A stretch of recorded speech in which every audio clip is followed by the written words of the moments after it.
In today's video, I'll show you how to install a save file with all outfits unlocked in Wikseed.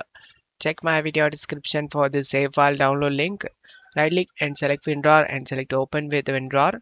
Press in keyboard Windows key and R key together and type percentage local app data percentage again. Click on OK to open up. Go back to app data, open local low and scroll down and find this Death Right Games Wikseed, and this is your game progress. Before dropping the all dress unlocked, right click on blank area and select new and select folder. Name this folder backup Wikseed. Drag and drop your game progress inside. Select OK and drag and drop this all dress unlocked save file inside this location and launch the game.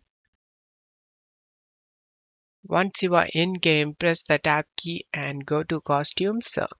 Choose the costumes you like to use. And right now this costume is equipped. Just press the tab key again and get back to the game. And that's how you can unlock all costumes in Wikseed. I hope this video helped you. If the video helped you, don't forget to leave a like and subscribe. Thank you.